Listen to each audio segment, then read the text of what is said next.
ക്രിസ്തുവിൽ സ്നേഹം നിറഞ്ഞവരെ, വിഭൂതി പുതാൻ കഴിഞ്ഞു വരുന്ന വെള്ളിയാഴ്ചയിലാണ് നാം ആയിരിക്കുന്നത്.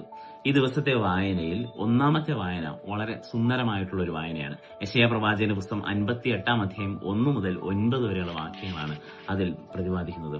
അപ്പോൾ ഇവിടെ പറയുന്ന കാര്യം നമ്മുടെ ഉപവാസത്തെക്കുറിച്ചാണ്. അതായത് പലപ്പോഴും നമുക്കൊരു ചോദ്യമുണ്ട്, ഒരു സംശയമുണ്ട്. ഞാൻ പ്രാർത്ഥിക്കുമ്പോൾ എന്തുകൊണ്ടാണ് എനിക്ക് ഉത്തരം ലഭിക്കാത്തത്?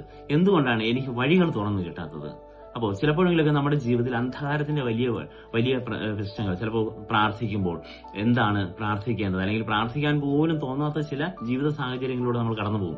അപ്പോൾ ഇങ്ങനെയുള്ള ജീവിത സാഹചര്യങ്ങളിൽ നമുക്ക് ശക്തിയായി നിൽക്കുന്ന ചില കാര്യങ്ങളെ കുറിച്ചാണ് ഇന്നത്തെ ഒന്നാമത്തെ വായനയിൽ പറയുന്നത്.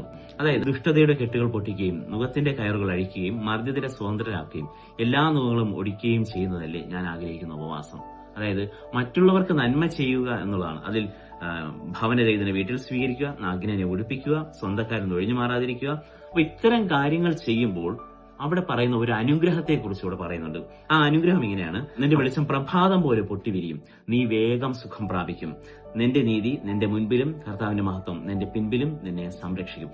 നീ പ്രാർത്ഥിച്ചാൽ കർത്താവ് ഉത്തരമരുളും, നീ നിലവിളിച്ചാൽ ഇതാ ഞാൻ എന്ന് അവിടുന്ന് മറുപടി പറയും. അപ്പോ നമ്മൾ ഇതൊന്നും ചെയ്യാതെ പ്രാർത്ഥിക്കുമ്പോൾ ദൈവം ഉത്തരം നൽകുകയില്ല. അതുകൊണ്ട് മറ്റുള്ളവരെ കൂടെ പരിഗണിച്ചതിന് ശേഷം മാത്രമേ നമുക്ക് പ്രാർത്ഥിക്കുവാൻ അവകാശമുള്ളൂ. എങ്കിൽ മാത്രമേ കർത്താവ് നമ്മുടെ പ്രാർത്ഥന ശ്രവിക്കുകയുള്ളൂ എന്നുകൂടെ പറയുകയാണ്. അപ്പോൾ നമ്മുടെ അന്ധകാരപൂർണമായിട്ടുള്ള അല്ലെങ്കിൽ മരണത്തിന്റെ ഇരുൾ വീണ താഴ്വരയിലൂടെ എപ്പോഴെങ്കിലും നടക്കേണ്ടി വന്നു കഴിഞ്ഞാൽ അവിടെ നമുക്ക് പ്രഭാതം പോലെ വെളിച്ചം വരണമെങ്കിൽ ഈ നന്മ പ്രവൃത്തികൾ നമ്മെ സഹായിക്കും. ദൈവം നമ്മെ സമർത്ഥമായി അനുഗ്രഹിക്കട്ടെ.